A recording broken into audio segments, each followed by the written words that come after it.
Bonjour et bienvenue sur le plateau de Valeurs. Alors, à l'occasion de cette 37e édition, j'ai le plaisir d'accueillir quelqu'un qui veut faire entrer l'immobilier dans le temps des préfixes I, la I-révolution.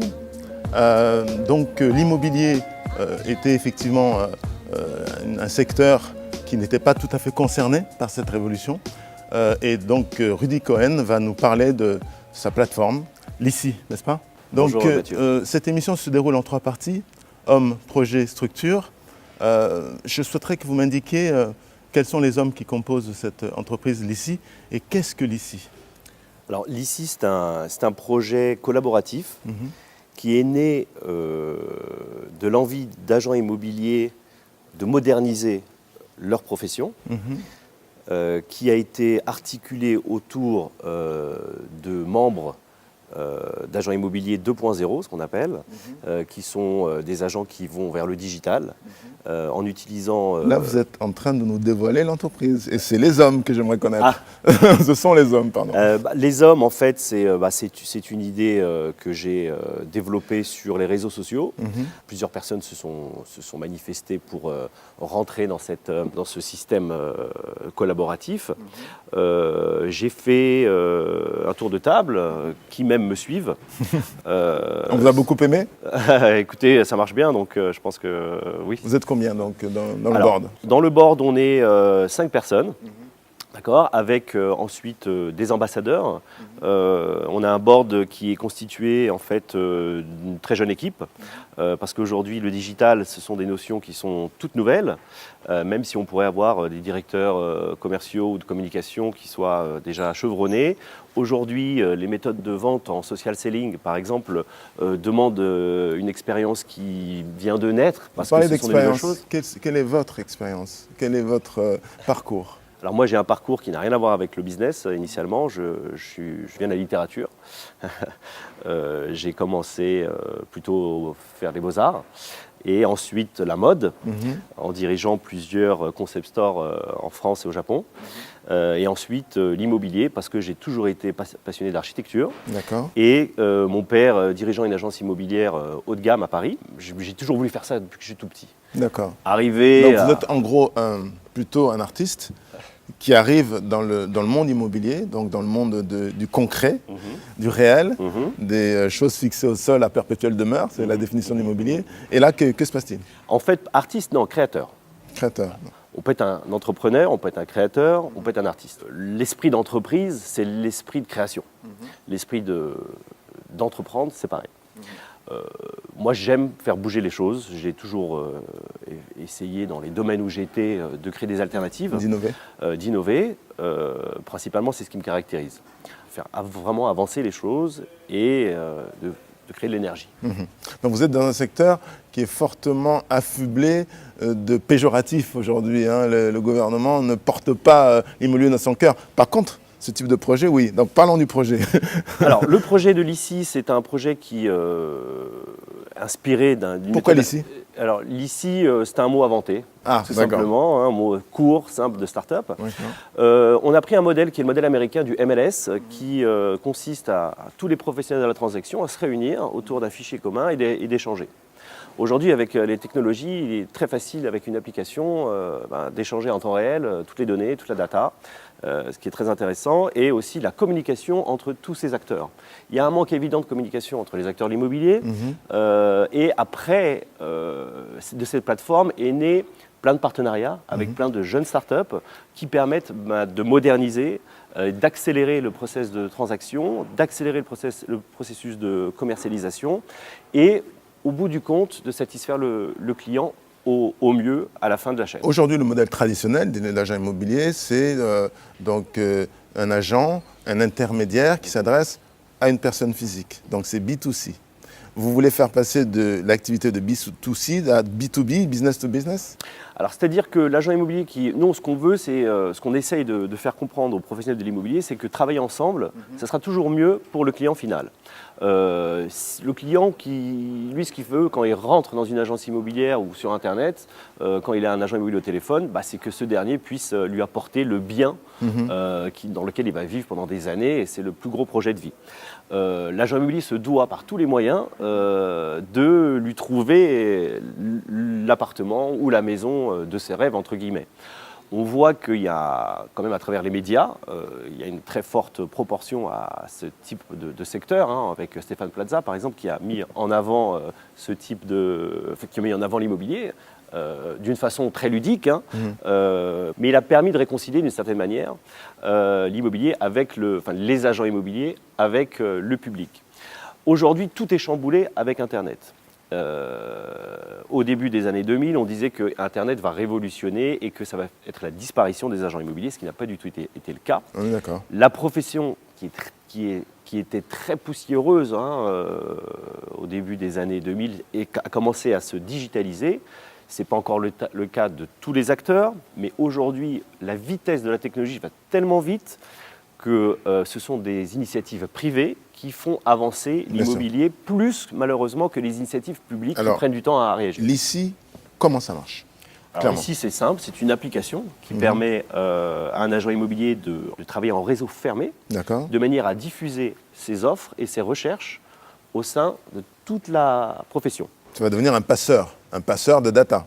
Voilà, un passeur de data. C'est-à-dire que la data est mélangée. Moi, je recherche un appartement pour une cliente qui peut être à Strasbourg ou à Lyon. Je vais faire appel à un agent immobilier de la plateforme avec des matchs. Je cherche à 100 mètres carrés. Derrière, il y a une offre de 100 mètres carrés qui correspond, ça va matcher, comme un Tinder. Est-ce que la valeur ajoutée d'un agent immobilier va décroître, selon vous? Non, elle va accroître, je pense. Ah, pourquoi? Parce qu'aujourd'hui, l'agent immobilier qui va à la pêche au mandat, qui va mettre une annonce immobilière sur Se Loger et qui va attendre que le téléphone sonne, les clients, ils savent très bien que ça marche comme ça, ils veulent autre chose. Ils veulent quelque chose, plus de services. Et c'est la technologie qui va apporter ce service. C'est-à-dire la réalisation de visites virtuelles, réalité virtuelle, réalité augmentée.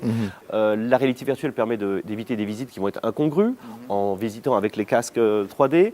On a un partenariat avec MyNotary qui permet de digitaliser tout le processus notarié. Donc vous êtes dans un spectre large finalement. Dans un spectre qui est très large. L'immobilier touche à peu près tous les secteurs de l'économie. C'est bien de le rappeler ça. Oui. Tous les secteurs de l'économie, donc ça va bien sûr de l'imagerie à la data et surtout avec aujourd'hui toutes les données qui sont échangées et Internet qui est cette force formidable qui permet d'aller très très vite. Alors quels sont vos 10 commandements? Alors mes 10 commandements, il y en a trop. Moi je suis un garçon simple. Vous savez, allez, on va dire 5, 7. C'est l'amour déjà, la passion, la diversité, d'accord, l'acharnement. Dans quel sens? Qu'il faut, face à l'épreuve, ne jamais baisser les bras. D'accord. La résistance à l'échec de la La part résistance à l'échec, D'accord. avancer et toujours être à l'écoute des autres et créer des bonnes équipes. D'accord. Toujours être à l'écoute et donner la confiance à ceux qui sont peut-être pas capables tout de suite, mais qui le seront en les poussant. Dites-moi, il y a un sujet aujourd'hui relatif aux données. Ce sujet, c'est en fait à qui appartiennent les données. Les libéraux pensent que les données appartiennent aux personnes physiques, qu'en ce sens, elles pourraient avoir le droit de les commercialiser. Les utilitaristes pensent que les données appartiennent à tout le monde, un peu comme les révolutionnaires du digital. Et plutôt socialistes pensent que c'est l'occasion de fiscaliser les entreprises. Quelle est votre position? Il y a deux points de vue. Soit on redonne la donnée à son propriétaire, d'accord, donc qui a une valeur, donc on lui achète la donnée. C'est certaines propositions qui ont été faites pour justement du parti de M. Mélenchon pour que les GAFA puissent verser de l'argent aux personnes qui vont échanger. C'est plutôt libéral. Oui, mais finalement, les données, elles nous appartiennent, donc ça a une valeur. Mais les données, actuellement, elles appartiennent aux grands groupes. Nous, on ne le sait pas. C'est pour ça qu'il faut essayer de se protéger au maximum. Et votre position là-dessus? Ma position, c'est que c'est très difficile, dans la mesure où les GAFA sont devenus beaucoup plus puissantes que les États, et que les États ont du mal à légiférer, parce qu'il y a une pression de ces grandes entreprises qui fait que, effectivement, et puis un manque de dialogue aussi, et surtout un manque de réactivité.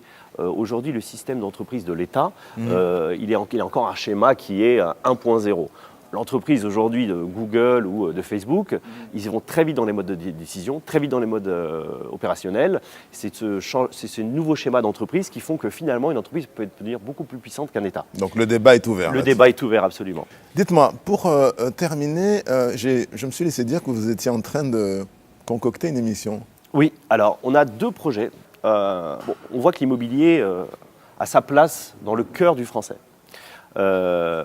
Certes, une émission qui va proposer des appartements, faire des visites, c'est une chose, mais on aimerait développer avec la chaîne Demain une émission hebdomadaire qui puisse proposer, montrer au public comment nous on travaille, comment l'agent immobilier à l'intérieur il travaille, quels sont les nouveaux outils qui lui sont donnés et les nouveaux outils aussi pour le public, avec toutes les startups mises en avant pour le public. On comprendrait à ce moment-là le principe de votre application.